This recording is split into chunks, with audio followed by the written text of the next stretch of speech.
झाकली मूठ सव्वा लाखाची. आपले पूर्वज किंवा आधीची माणसं जे काही म्हण म्हणायचे ते खरंच आहे, नाही का?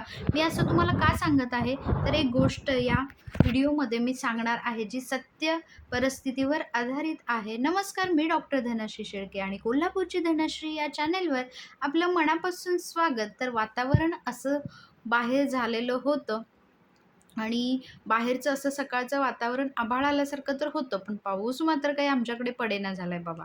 तर आज गुळ आणि शेंगदाण्याचे मस्त पौष्टिक, न्यूट्रिशियस असे लाडू करायचे होते. तर ही रेसिपी तर काय सगळ्याच गृहिणींना बऱ्यापैकी माहिती असते, पण एक डॉक्टर म्हणून याचे बरेच फायदे आहेत. गुळाचा जर फायदा बघायला गेलं तर ते कॅल्शियम, पोटॅशियम हे रिच असतं.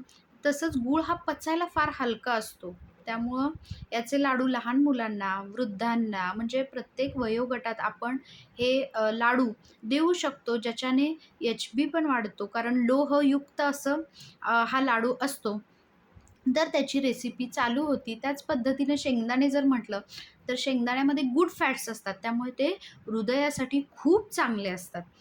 आणि मेन म्हणजे त्याच्यात प्रथिने असतात, प्रोटीनयुक्त असे शेंगदाणे असतात. त्यामुळे हा लाडू न्यूट्रिशियस, पौष्टिक असतो.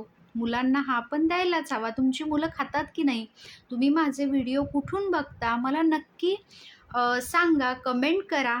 व्हिडिओ आवडत असतील तर लाईक, शेअर, सबस्क्राईब करा.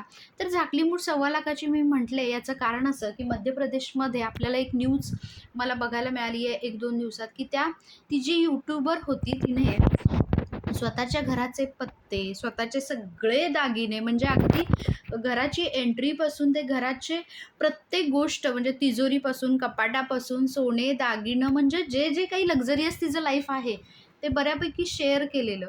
शेअरिंग ही चुकीची गोष्ट नाही, पण इतकं पण शेअर करू नका, की कुणीही तुमच्या घरात येऊन चोरी करेल, नाही का? तर सोशल मीडियावर वावरताना खरंच जपून वागणं गरजेचं आहे. आणि आज वातावरण काहीसं सायंकाळी असं झालेलं होतं. व्हिडिओ आवडल्यास लाईक, शेअर आणि सबस्क्राईब करायला विसरू नका.